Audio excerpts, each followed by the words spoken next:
Pada video ini, saya akan menjelaskan langkah-langkah melakukan uji regresi linear sederhana menggunakan aplikasi SPSS. Sebelum memulai analisis, pastikan data penelitian sudah disusun terlebih dahulu di Microsoft Excel.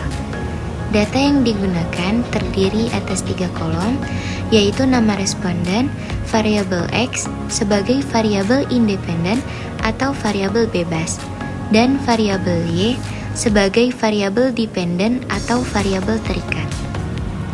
Langkah pertama, buka file data yang sudah dibuat di Microsoft Excel.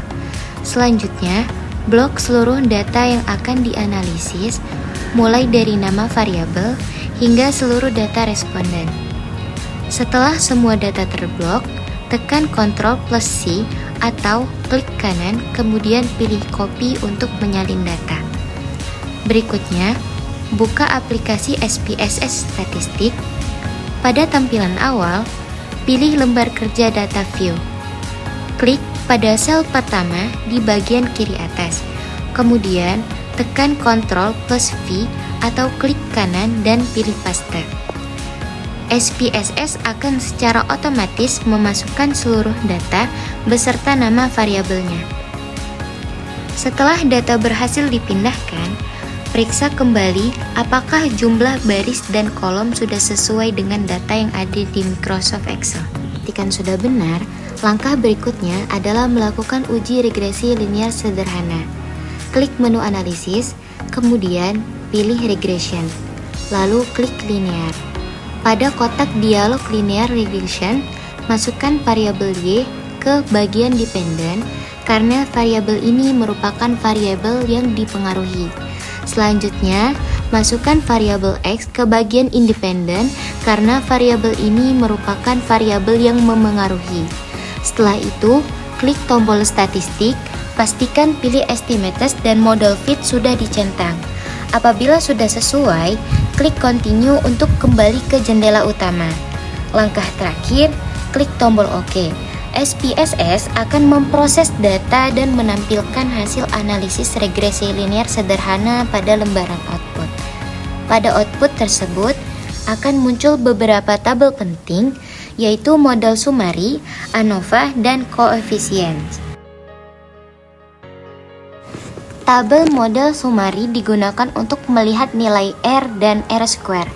Nilai R-square menunjukkan besarnya pengaruh variabel independen terhadap variabel dependen.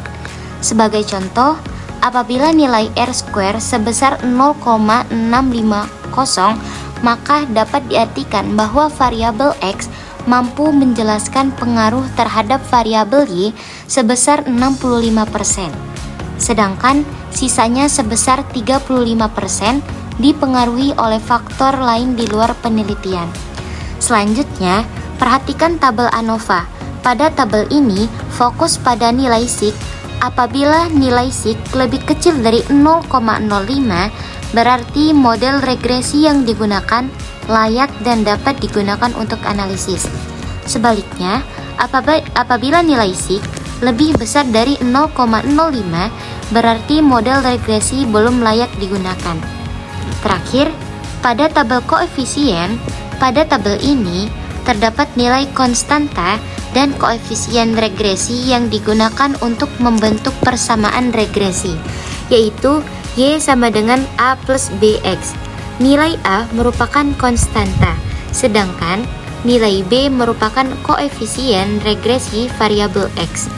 Tabel ini juga menampilkan nilai SIG yang digunakan untuk mengetahui apakah variabel X berpengaruh secara signifikan terhadap variabel Y.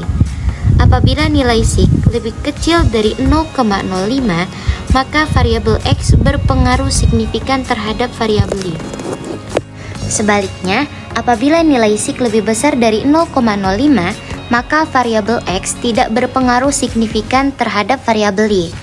Demikian langkah-langkah melakukan uji regresi linear sederhana menggunakan SPSS, mulai dari menyalin data dari Microsoft Excel ke SPSS hingga membaca hasil output analisis. Semoga penjelasan ini dapat membantu dalam memahami proses analisis regresi linear sederhana menggunakan aplikasi SPSS.